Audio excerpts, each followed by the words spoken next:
J'ai envie de démarrer cette vidéo par simplement être.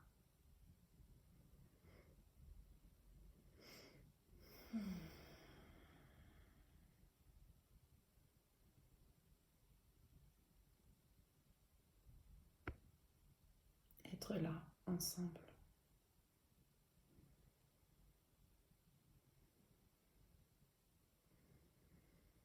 Dans l'unité du cœur.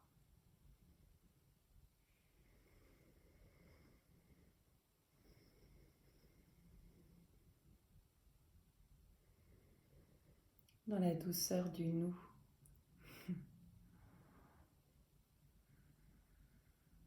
Le chaud de nous.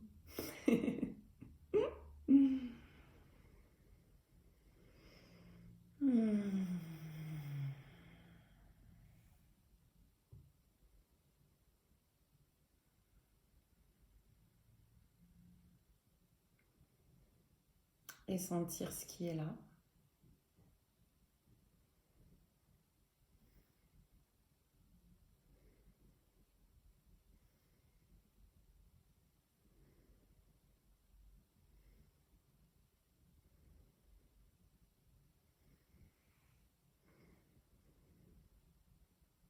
Aujourd'hui, il y a des rayons de lumière qui se reflètent un petit peu partout dans la maison.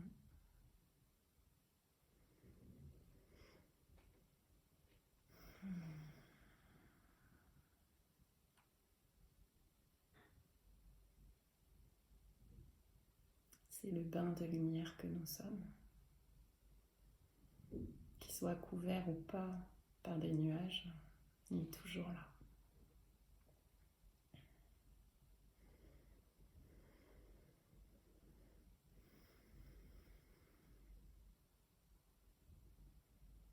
Et on repose dans les bras de la lumière en permanence.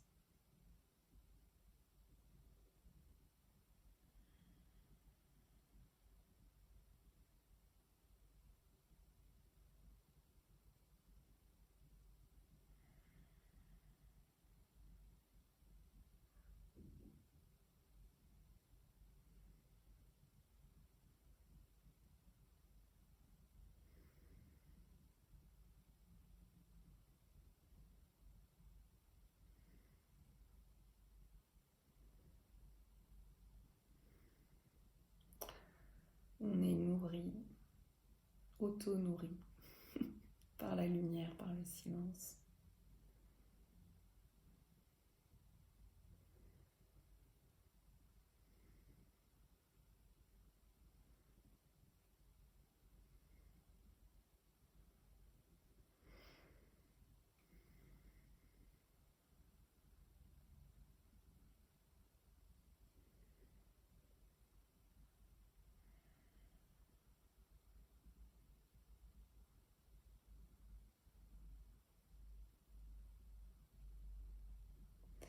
J'ai envie d'évoquer avec vous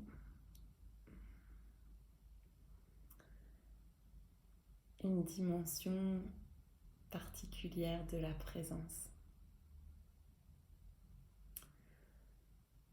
Il y a beaucoup de vidéos sur cette chaîne qui sont en rapport, enfin quasiment toutes,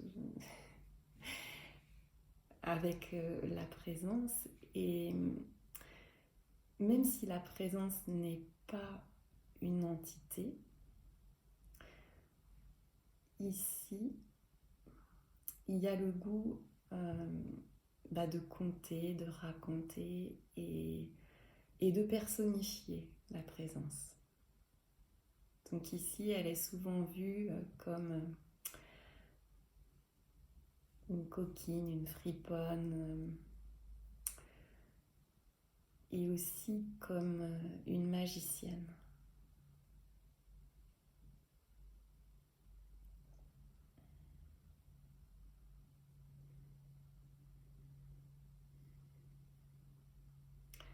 Quand j'étais adolescente, j'ai pendant plusieurs années, animé des goûters d'anniversaire qui avaient des thèmes différents.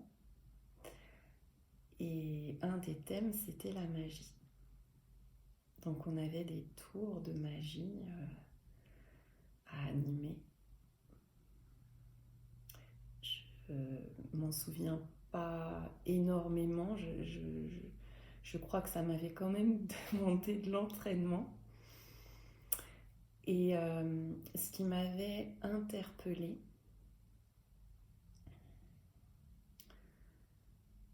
c'était les réactions des enfants. Il y avait plusieurs types de réactions. Il y avait les enfants qui étaient complètement au premier degré de la magie. Donc, totalement dans l'émerveillement et n'ayant pas du tout l'idée qu'il pourrait y avoir un truc dans le tour de magie. Et à contrario, des enfants du même âge, il y en avait qui n'en avaient rien à faire du tour de magie. En fait, tout de suite, ce qu'ils voulaient savoir, c'est quel était le truc.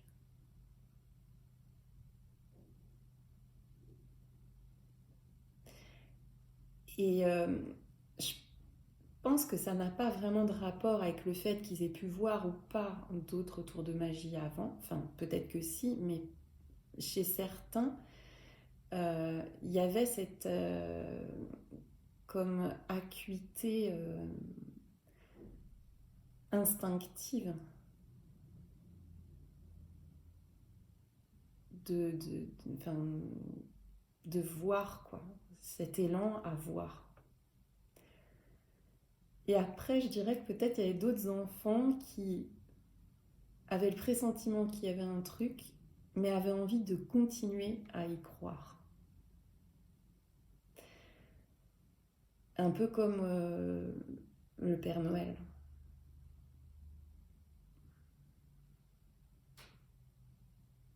Des enfants qui savent déjà que peut-être le Père Noël, c'est peut-être pas vraiment vrai, mais ils ont encore envie d'y croire. Et si on transpose ça du point de vue de la présence,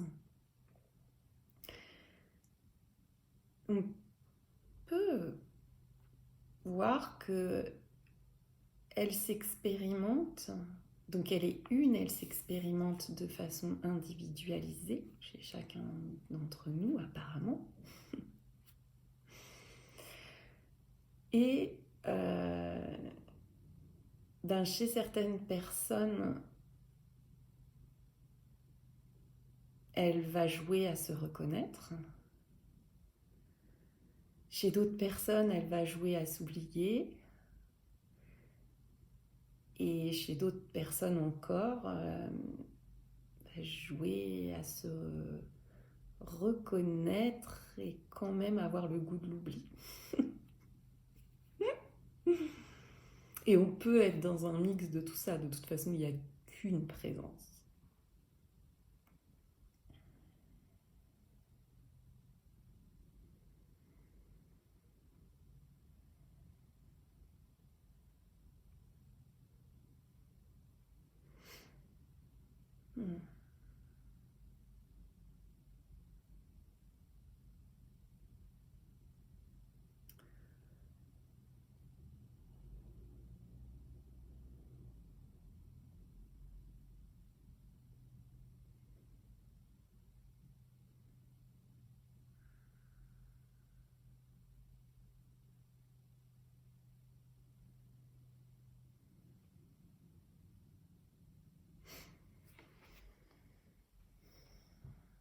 Et plus tard, il y a un ami qui faisait de la magie qui m'avait appris que le moment où le magicien va justement faire son entourloupe, et bien ce moment-là, ça s'appelle le prestige. C'est-à-dire que le magicien va créer un mouvement de distraction, par exemple, s'il veut faire sortir un lapin du chapeau, eh bien, il va attirer notre attention, peut-être sur un mouvement de drapé où il va y avoir quelque chose qui va nous entourlouper, qui va faire que peut-être on ne verra pas qu'il y a un double fond au chapeau et que le lapin va sortir de ce double fond. C'est un petit peu comme quand on dit à un enfant « Oh, regarde là-bas !» Et puis pendant qu'il tourne la tête, on va lui cacher par exemple son jouet. Eh bien, ce mouvement de prestige, ce mouvement de transe, d'auto-hypnose de la conscience par elle-même, avec elle-même, eh bien c'est cela que la présence fait, on pourrait dire, manifeste, de manière à rendre cet hologramme qu'on appelle moi et toute la projection de la manifestation devient réelle grâce à ce mouvement de prestige.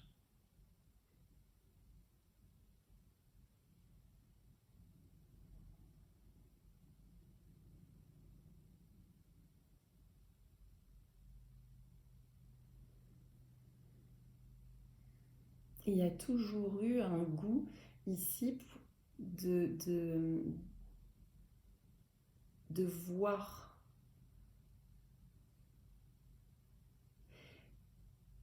Et en fin de compte, c'est la conscience qui se voit elle-même. En fait, ce mouvement de prestige, il est naturel, il est lié à l'activité naturelle de la conscience.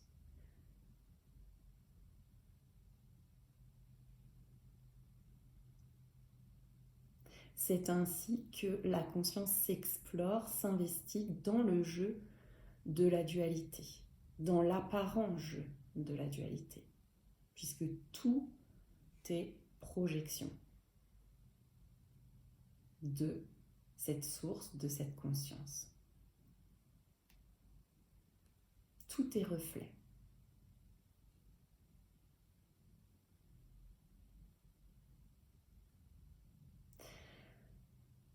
Donc, ce qu'on appelle identification ne se joue pas au niveau d'une personne.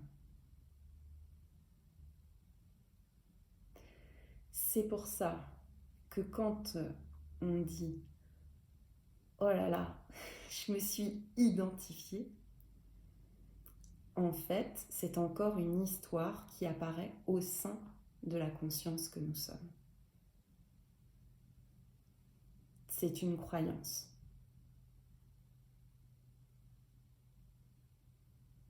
Et on pourrait l'explorer en se posant justement la question, y a-t-il quelqu'un pour s'identifier ?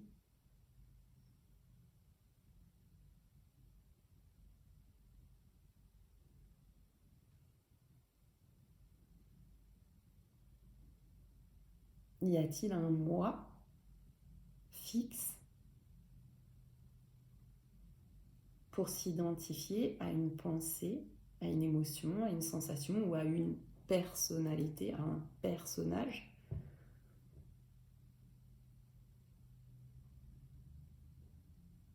Y a-t-il un pilote dans l'avion ? Y a-t-il un avion ?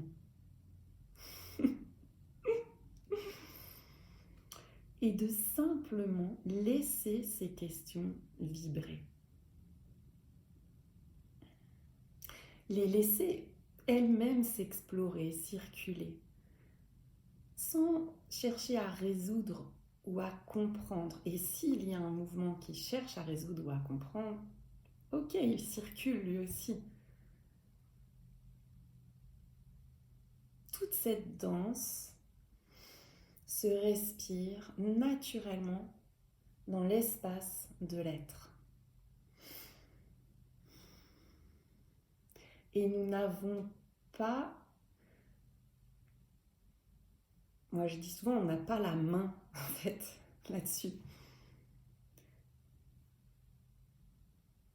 Que le focus y soit sur les apparents phénomènes ou que le focus de la conscience se retourne vers elle-même, il n'y a rien qui est mieux ou moins bien. Que l'enfant soit totalement au premier degré du tour de magie ou que ils disent il y a un truc là. Ça n'est pas mieux ou moins bien. Et surtout, c'est de voir que même quand la conscience est reconnue elle-même, ce mouvement de prestige ne va pas s'arrêter. Ce mouvement d'auto-hypnose, il continue. On pourrait dire qu'il est intrinsèque au fonctionnement de la conscience.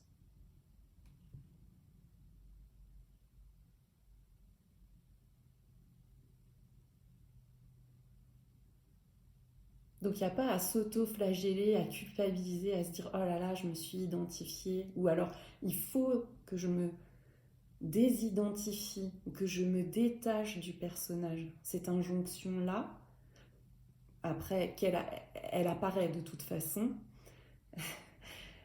mais elle peut être vue comme encore une histoire. Et donc, tranquillement, elle se dissout. Et elle peut revenir autant qu'elle veut.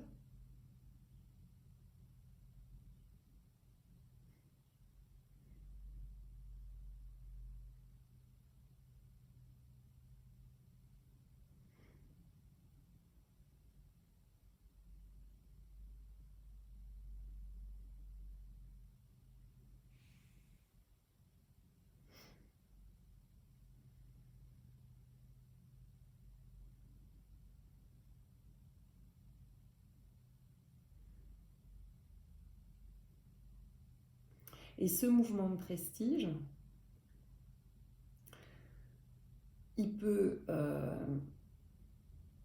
devenir, même quand la conscience est reconnue, il peut devenir soit caricatural, moi je dirais genre un peu la conscience qui met ses gros sabots et qui se dit coucou à elle-même, coucou tu m'as vu, oui coucou je t'ai vu, ah mais c'est nous, ah oui c'est moi, c'est la même. Donc la conscience se fait coucou à elle-même, consciemment on pourrait dire. Et on a aussi des mouvements de prestige qui vont devenir de plus en plus subtils, de plus en plus nuancés. C'est-à-dire que par exemple, sur une palette de couleurs de lettres où il y avait de lettres avec un E et le chapeau au-dessus, eh bien, il y avait comme couleur, je sais pas, par exemple, jaune, bleu, rouge, vert, enfin voilà, je donne juste un exemple, mais ben, peut-être que dans les bleus, dans ce mouvement de prestige, là, il va y avoir une exploration de plus en plus fine du bleu. Il va y avoir du bleu indigo, du bleu azur, du bleu pastel, et c'est à l'infini. Le mouvement d'investigation, d'exploration de la conscience par elle-même est infini.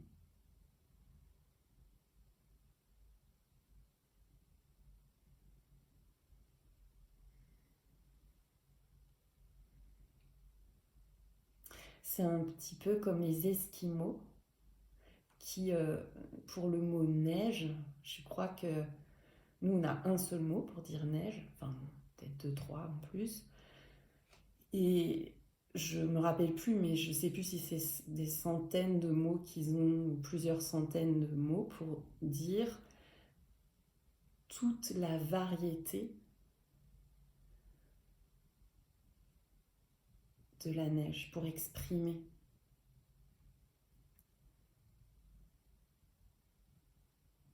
Bien, c'est cela que la présence s'invite elle-même à goûter. C'est toutes ces nuances.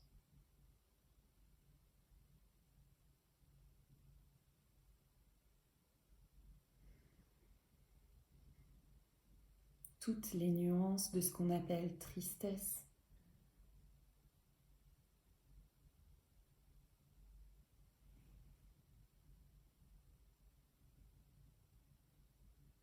Toutes les nuances de ce qu'on appelle silence.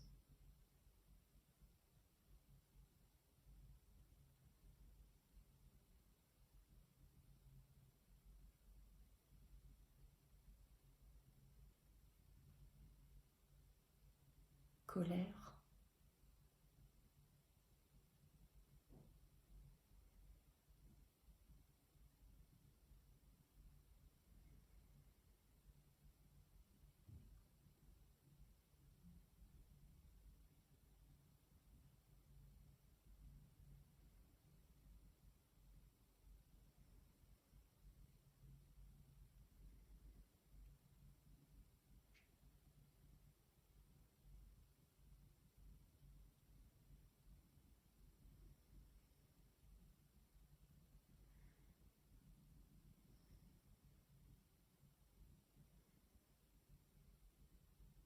Nous sommes la magie de la vie.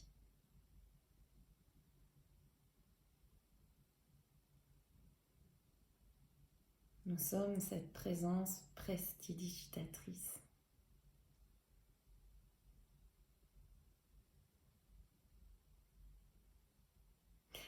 Et l'ultime, on pourrait dire illusion, l'ultime prestige, c'est que justement,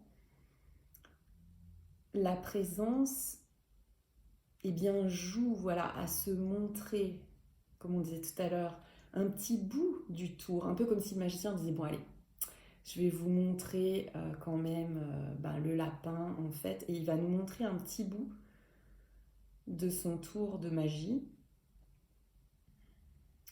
Et donc, la conscience expérimente comme une sorte de compréhension de ah ok, en fait ça fonctionne comme ça.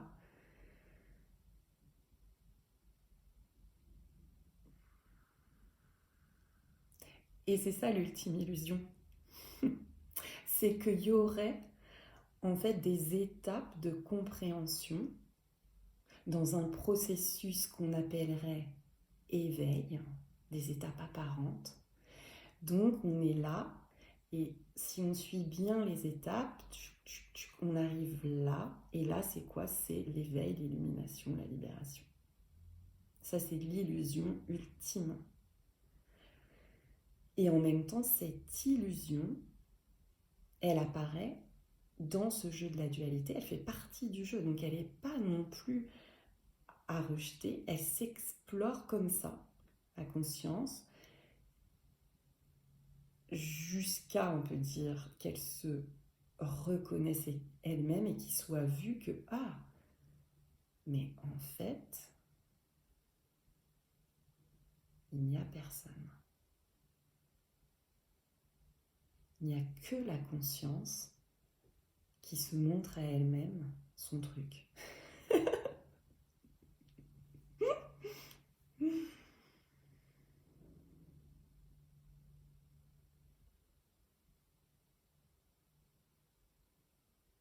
Et dans l'absolu, il y a. Et il n'y a pas. Être et ne pas être, to be and not to be un, ni l'un ni l'autre peut-être. Un merveilleux point d'interrogation, totalement ouvert.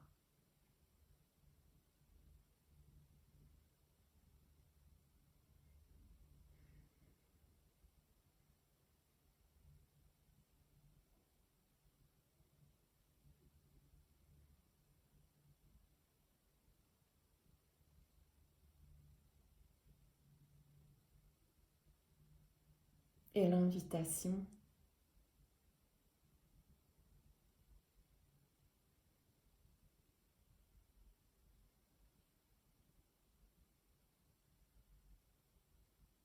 c'est de plonger de tout notre cœur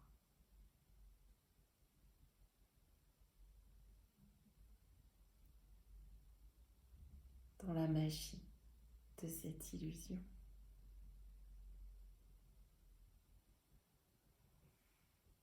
D'être ce prestige.